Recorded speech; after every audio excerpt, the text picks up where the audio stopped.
Hello and welcome to today's episode in which we take things to the east and try out some Persian cooking. I keep a little note on my Google Keep of all the recipe ideas as they come to me. So if you can see where the green ticks start, that's all the ones that we've done so far. Not all of them. There's been loads more than that, but just ones that I thought, where I woke up at 2 a.m, I was like, oh, that's an idea. My culinary creativity is at a bit of a low at the moment. I'm assuming it's linked to the fatigue, so I'm not stressed about it, but this is why I keep a note of things, you see. So I've been sitting thinking, what can I make for YouTube? And I saw this recipe for ashi mash. If there are any Farsi speakers in the audience, please correct me if I'm butchering that. I can't think where I saw the recipe to make a note of it and then start looking into it. Maybe it might have been on a TV show or something. Thought that sounds delicious. I'll pop that on the list and have a look. The dish that we're going to make is ashi mash, which is a classic Persian soup, stew kind of thing. If you're not sure what Persian refers to, it's modern day Iran, so it's that part of the world. If you've been with the channel for a while, you'll know that I like giving translations and definitions and stuff wherever I can. But I've looked on Google 2 or 3 times and I keep falling down holes. The recipe I'm going to use is from the Caspian Chef. I will link to it down in the description for you. And the author mentions that in Old Spoken Farsi, which is a language spoken in that region of the world, ash refers to any prepared food. So it doesn't necessarily mean a soup or a stew kind of thing. What I can gather nowadays, ash means like a thick soup, and then I'm assuming that mash means maybe with beans or with grains, perhaps, because we're going to put mung beans and rice in here. It's going to be a pretty easy one to prepare, I think, looking at the ingredients. It's just a case of dicing some stuff up, put them in the pot. The longest part is going to be the simmering, but even that's only 45 minutes. Well, I've got your rapt attention for a second. It really does help creators if you like, subscribe and share videos. It gives the algorithm a little nudge to say, oh, give this person a boost. And it's free, so go on, why not? I'm gonna start warming up my big pot here with some olive oil. Put in about 4 tablespoons. I've got 2 medium red onions here. The original recipe says 1 large. I don't have a large, so this is my interpretation. Cut the tail off and then split that in half. Then it's easy just to peel off that outer layer. And we'll do a kind of medium dice on there.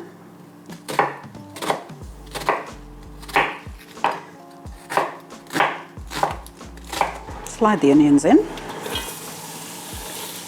We're going to cook those off for about 10 minutes or so until they start going nice golden brown. So I've got this on 6. My stove goes up to 9, medium high-ish, and then we'll go back to the board and prep the turnips. Those are the turnips that I'm going to use. They're very small. I'm going to use a speed peeler on those. Just run the peeler over. I'm not going to use that one, it looks a bit suspect. Thinking about it, I don't know if I've ever cooked with turnip before, so this is going to be a new thing for me too. All right, so I'm going to take off the little stalk ends.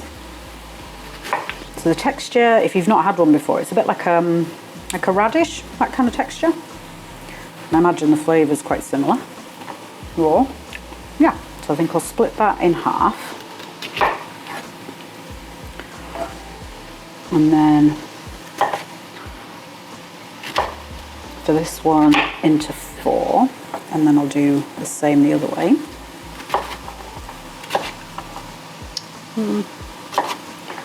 Yeah, about like that. I planned to do this recipe last week, but didn't have the energy, so they're not the freshest turnips, but I'm sure it'll be fine once they've cooked down for a while.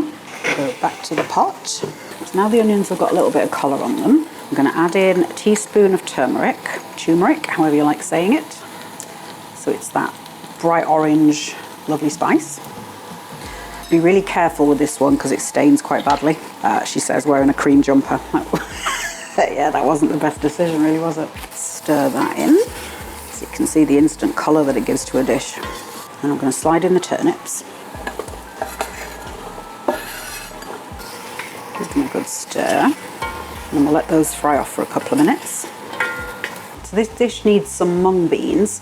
I picked this packet up from the Chinese supermarket, but I think you can get them, at least in the UK, you can get them in most supermarkets as well.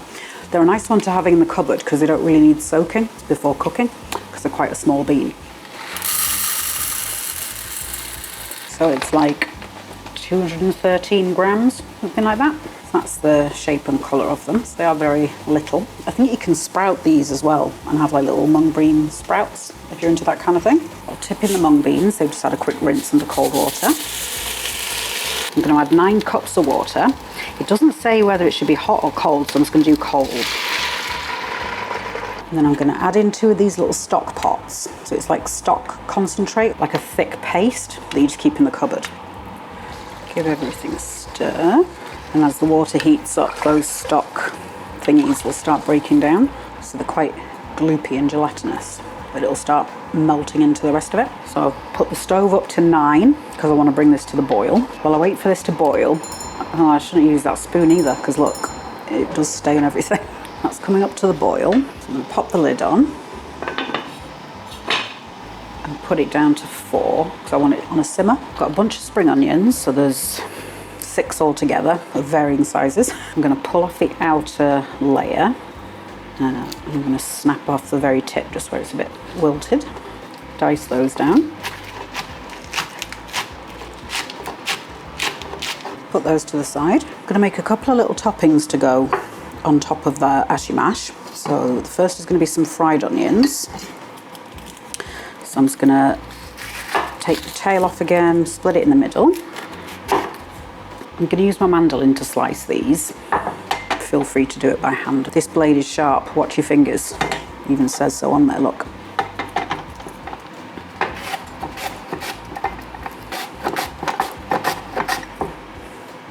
Yeah, I think that's about thin enough. You can get that in shot. So it's like a millimetre, something like that, just over. As soon as it starts getting tricky to hold, stop cutting, because that's when you're going to start injuring yourself. You can always do another onion if you need to. You can't regrow a finger though. I like spinning the veg as well, because for me, I end up leaning onto it. So just to get an equal amount. So then once I've got the soup simmering for the longer time, that's when I'll start doing that. I need to do some garlic as well, which is going to be very fiddly. So I'm peeling the garlic, but I'm going to leave that bit there. Yeah, that's about thin enough. These will also go to the side, and then I'm going to fry them off. The last thing I'm putting in is a 1/2 cup of rice. It's probably like 5 tablespoons, 5-6 tablespoons. It's 120 grams. I'm going to give this a rinse as well.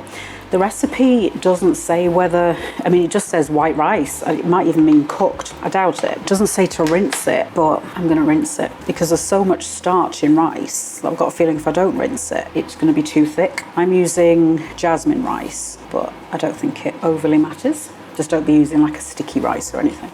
I'm going to keep you backed off because I've got a feeling that's going to fog up when I lift the lid. The beans are starting to cook up a little bit if I can grab one.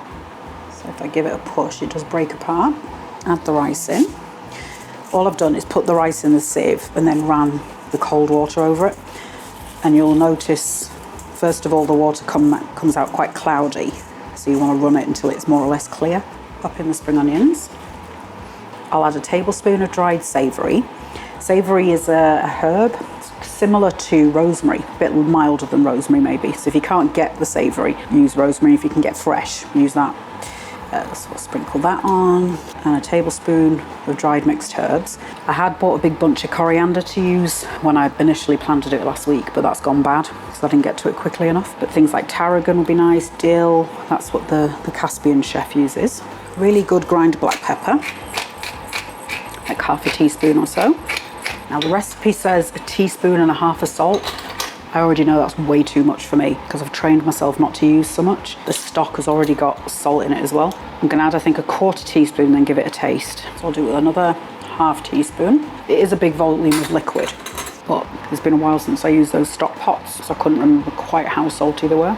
And then I think I need to bring this back up to the boil.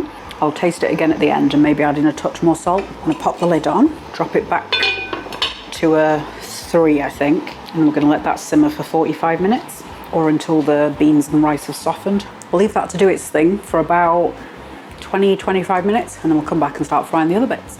Soup's been the soup has been simmering for about half an hour or so. Bring it over to the pot so everything's cooking down. You can see the volume of liquid, the ratio of liquid I should say, is much less because the rice and beans have absorbed lots of it. And if I bring that up a bit closer to the camera, everything's getting a little bit tender. I've tried a bit just before switching the camera on.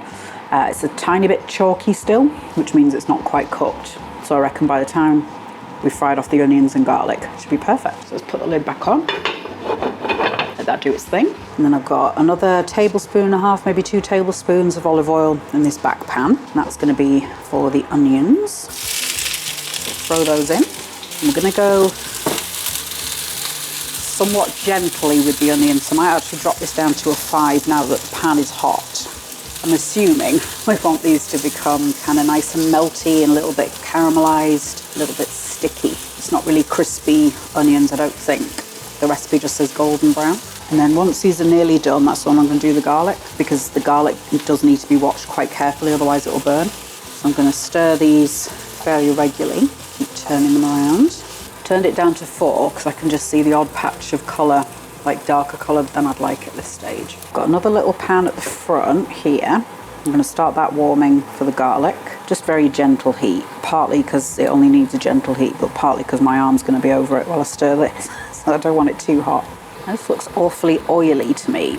The original recipe wants 4 tablespoons of oil. Maybe medium onions to the Caspian chef, maybe they're much bigger than a medium onion to me. Or perhaps it's just that the oil becomes part of the dish, so it gives like a nice kind of fatty mouthfeel, but I'm glad I reduced that quantity.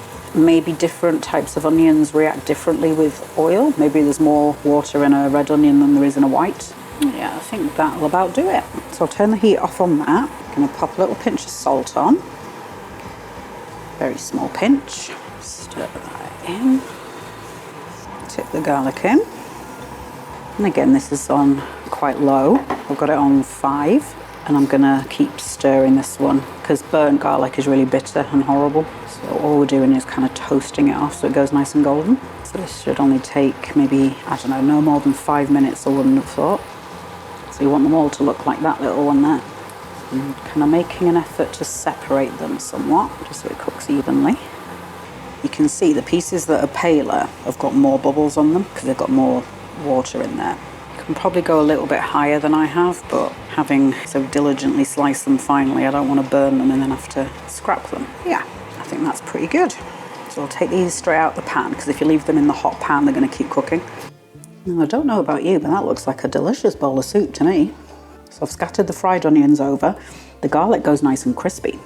If you can hear that. I also put some of those on as well, just for a bit of extra crunch. Scattered some fresh mint leaves over the top. Traditionally, this would be topped with some kashk. Not sure 100% how to pronounce it. It says prepared liquid whey. If you've ever opened a pot of plain yogurt and you see some liquid on the top, that is whey.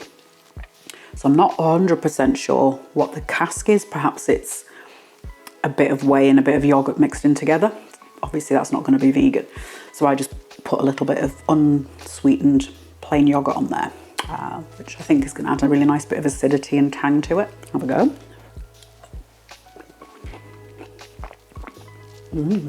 That's cracking. Lots of really nice flavours and textures going on. The yogurt does give it a really nice bit of lift, a bit of brightness.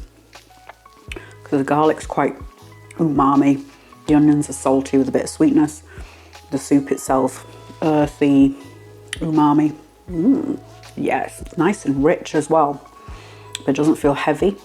So I think it will be good in the winter because it's hearty enough to be kind of filling and warming, but it's also light enough that it will work in spring, potentially summer, depending on how much you like hot food in summer. I think that would also work really nicely using celeriac, either in place of the turnips or even with the turnips. It'll add that nice bit of kind of celery flavour to it, which will go really nicely with the turmeric as well. I'm not 100% sure how well that's going to freeze because of the rice and possibly the beans. They might go a bit mushy, a bit mealy, but they have broken down quite a lot already. So if I can bear to part with it, I might stick a portion or 2 in the freezer, and then I'll update the pinned comment in a couple of months and let you know what it's like, you know, when you defrost it. I want to say a huge thank you to my community over on Patreon. Not only do they keep the channel financially afloat, they also help give me a bit of support and encouragement through the good times and the not so good times. If you want to join up, I will stick a link down in the description for you, as well as showing that bit of financial appreciation. You'll get access to some community features, you get to decide sometimes on which episode I publish next. The idea for a recipe series is kind of whirling around in my brain. Maybe do like the national dish from each of the top 10 countries where my audience is placed. So if you want to make sure you don't miss out on any of those, like this video, subscribe to the channel. If you tap the bell icon, you'll get pinged every time a new one's published. And while you're waiting for the next one, have a look at this.